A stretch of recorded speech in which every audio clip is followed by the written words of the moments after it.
Data frame के attributes को फिर से एक बार डिटेल में देख लेते हैं। ये अलग अलग हमारे पास एट्रीब्यूट्स है, इंडेक्स, कॉलम्स, एक्सेस, एक एक करके लेते हैं। इसको आप केयरफुली देखो।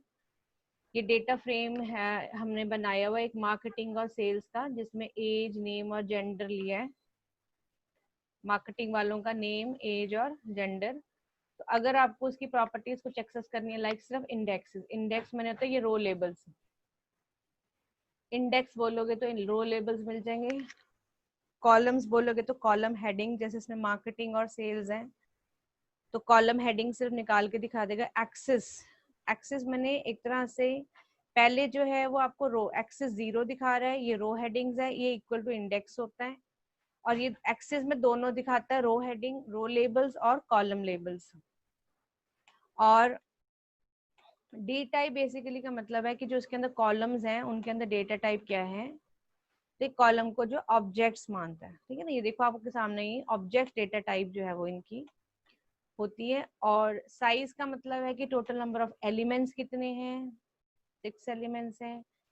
शेप का मतलब कितने बाय कितने की है, तो 3x2 की है।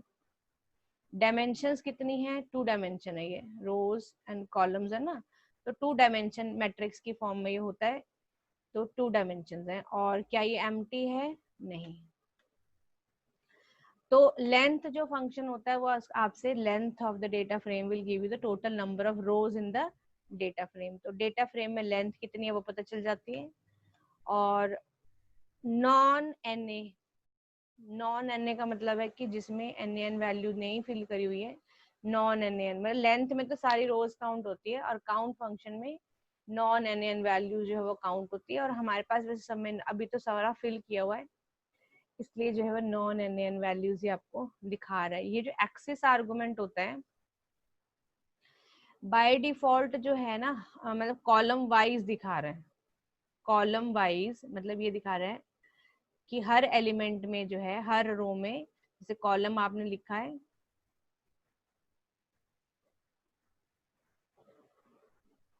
तो हर कॉलम में, हर कॉलम की हर रो में कितने एलिमेंट्स हैं ये दिखा रहे हैं।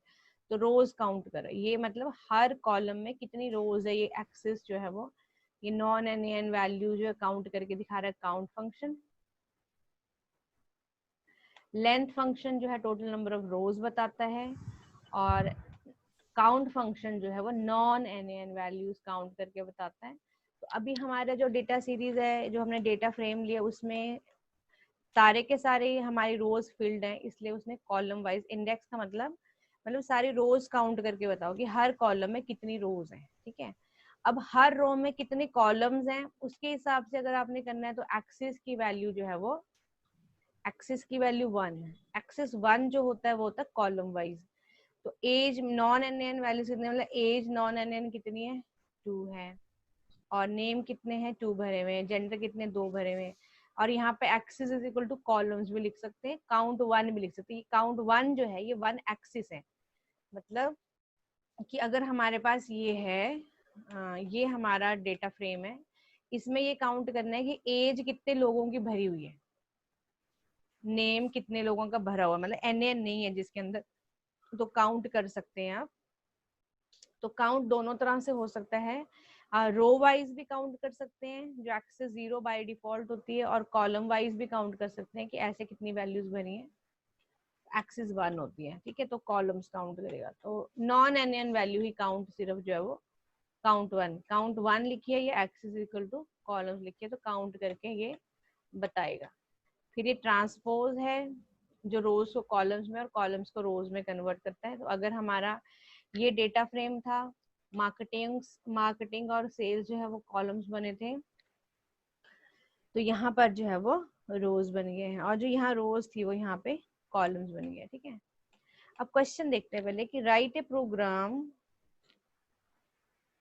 To create a data frame to store weight, age and names of 3 person.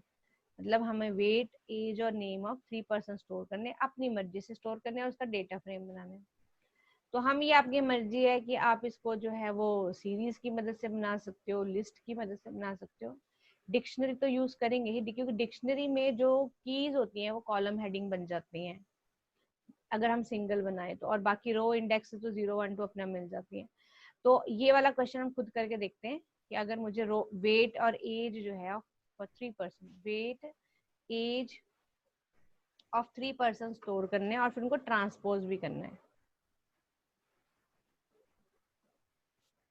ठीक है, सो इम्पोर्ट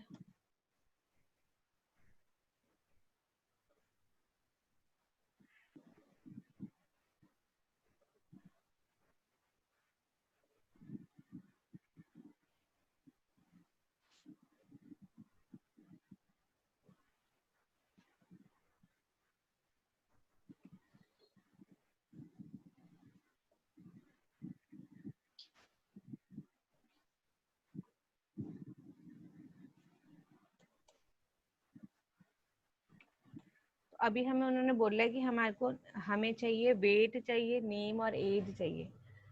ठीक है, तो एक डिक्शनरी बनाते हैं जिसके अंदर हमें वेट चाहिए 3 लोगों का। तो वेट आप कितना भी अपनी मर्जी से लिख दो, 40 किलो, 50 किलो, 60 किलो, ये हमारा वेट हो गया। फिर हमें एज लेना है,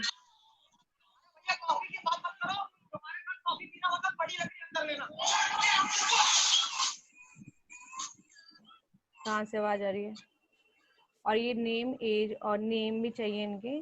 तो नेम जो है हम ले लेते हैं,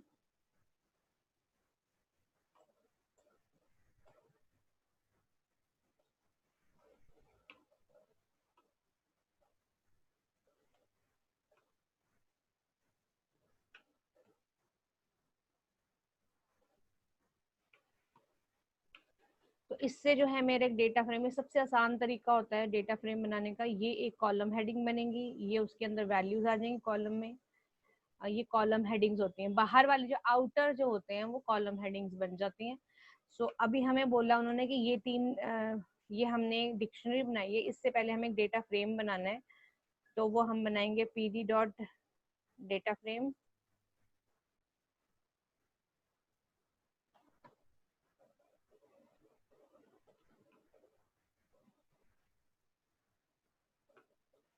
डेटा फ्रेम मुझे बनाना है और मैं डिक्शनरी से अपना डेटा फ्रेम जो है वो क्रिएट कर सकती हूँ, सबसे ईजीएस्ट तरीका होता है। तो हम इसको प्रिंट करेंगे अपने डेटा फ्रेम को, और फिर इसका ट्रांसपोज प्रिंट कराने को बोला है। तो हम कह देंगे data frame dot T, T जो होता है ट्रांसपोज के लिए। इसका देख लेते हैं एक बारी।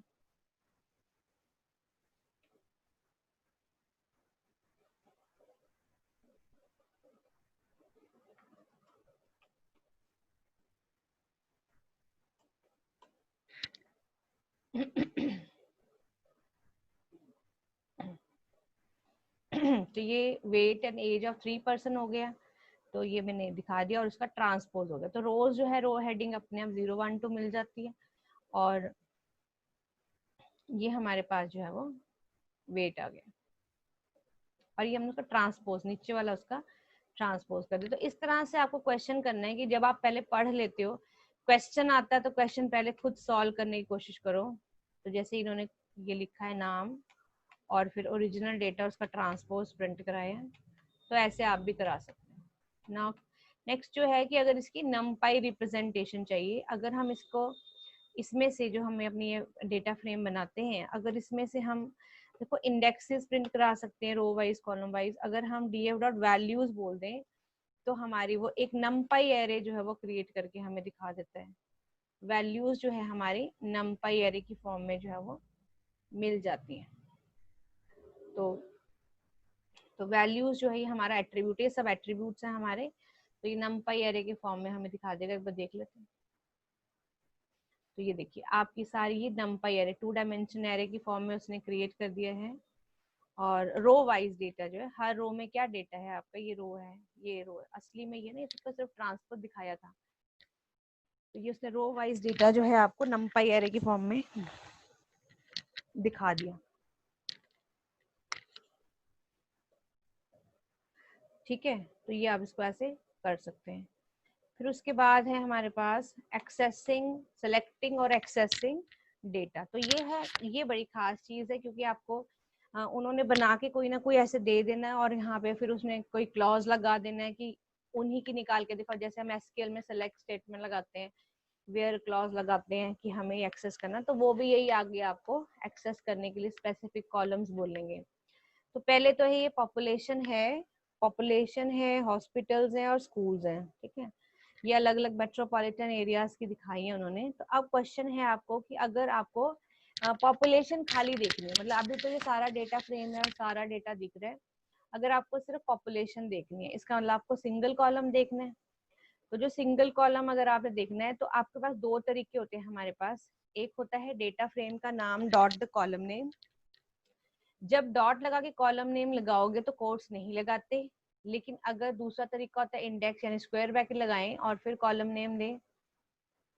जब स्क्वायर ब्रैकेट के साथ कॉलम नेम देते हैं तो वो कॉलम नेम जो है कोट्स में होता है।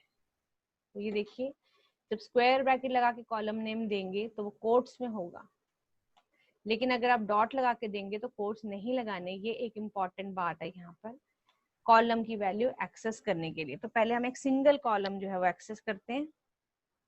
तो जैसे अभी जो डेटा फ्रेम दिखाया है हमने, तो उसके अंदर हमारे पास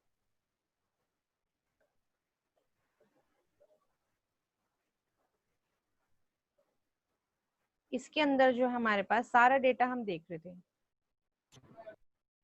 ठीक है ना। हम यहाँ से रन करते हैं तो अभी हमें क्या दिखा रहा है, वेट, एज और name of all the persons, ठीक है।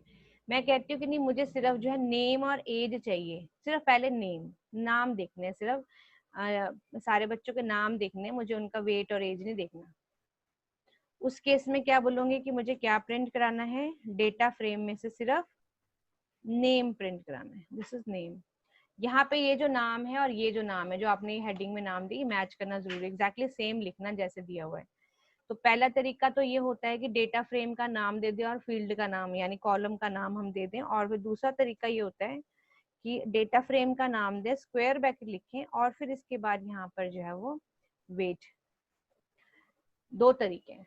तो मेरे को जो है ये ज्यादा आसान लगता है कि डेटा फ्रेम का नाम लिखो, डॉट लगा और फील्ड का नाम लिखो। इसमें आपको स्क्वायर ब्रैकेट भी लगानी है और आपको सिंगल कोट्स भी लगाने हैं, पर पता दोनों तरीके से होना चाहिए कि अगर आप सिंगल कॉलम डिस्प्ले कराना चाहते हो तो क्या कर सकते हैं। तो ये टोटल था। अभी ये क्या करा हमने, सिर्फ नाम उठा लिए और ये हमने सिर्फ वेट उठा लिया। देखो ये बता रहे नेम उठाया है यहाँ पे और यहाँ पे आपने वेट उठाया। तो ये एक तरह से सीरीज की फॉर्म में वो आपको शो कर देता है। अब यहाँ पे ये है कि सिंगल कॉलम हमने उठाया है, और अगर हमें मल्टीपल कॉलम्स उठाने हैं तो हमें स्क्वायर ब्रैकेट लगा के उनके नाम जो है वो स्पेसिफाई करने हैं। अगर आपने स्क्वायर ब्रैकेट लगा दिए और लिस्ट की फॉर्म में क्योंकि मल्टीपल नेम्स देने होते हैं तो फिर ऑटोमेटिकली स्क्वायर ब्रैकेट लगाएंगे तो कोट्स भी साथ में लगाएंगे। अब जैसे मेरे को नेम और एज चाहिए तो मैं क्या लिखूंगी, प्रिंट स्क्वायर ब्रैकेट, ये ले ली मैंने। अब इस स्क्वायर ब्रैकेट में आपको बताना है, पहले तो डेटा फ्रेम बताया, फिर आप स्क्वायर ब्रैकेट के अंदर क्योंकि आपको बताना होता है, दो नाम बताने हैं तो वो भी एक लिस्ट की फॉर्म में जो है होंगे कि आपको क्या क्या चाहिए। आपको नेम चाहिए और उसका एज चाहिए। सो दो दो फील्ड्स जो हैं, दो कॉलम्स अगर आपको डेटा फ्रेम के उठाने हैं तो स्क्वायर ब्रैकेट लगा के और उसके अंदर लिस्ट की फॉर्म में, ये वाली तो स्क्वायर ब्रैकेट है इंडेक्स के लिए, मतलब एलिमेंट्स उठाने के लिए, ये तो एक लिस्ट ऑफ द एलिमेंट्स है that you want to display. तो अगर लिस्ट की फॉर्म में देंगे तो कोट्स लगाने हैं। डॉट ऑपरेटर से उठाते हैं तो नहीं। अब देखो नेम और एज जो है वो आ गया। तो ये हमारा डेटा फ्रेम था, हमने सिंगल कॉलम उठाया और ये मल्टी कॉलम्स हमने उठा लिए। सब देखिए क्वेश्चन देखते हैं। क्वेश्चन ये एक हमारे सामने दे रहा है।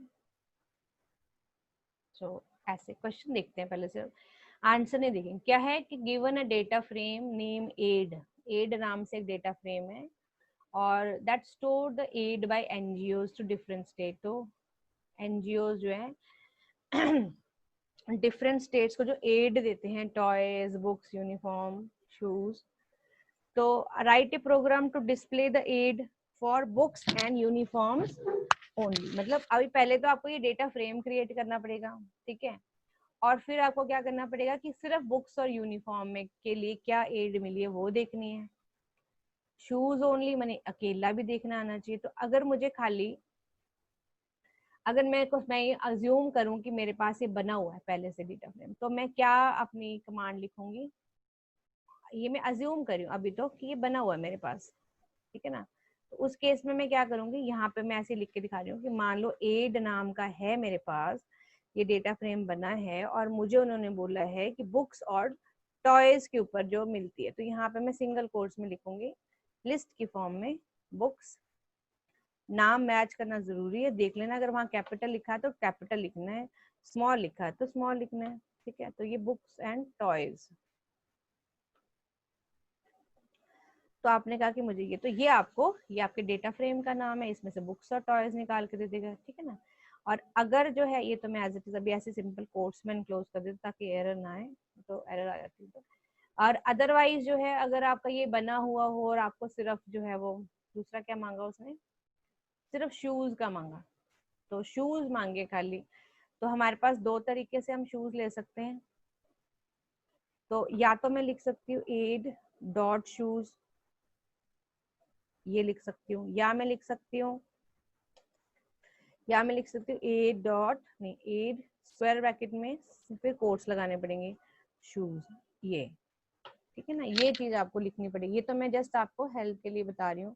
तो अब मैंने ये खुद सॉल्व किया है, तो देन आई चेक, अब चेक करते हैं।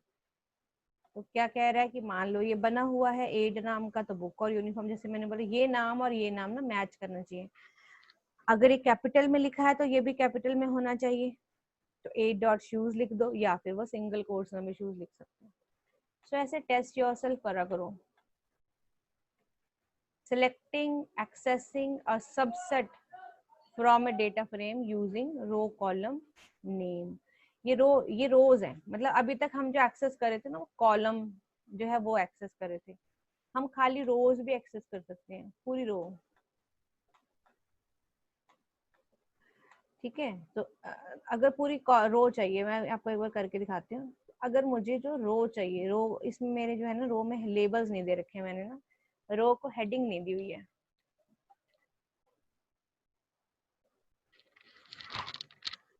तो एक बार देख लेते हैं, इसके इंडेक्स हम चेंज कर सकते हैं, एक बार चेंज करके देख लेते हैं इंडेक्स।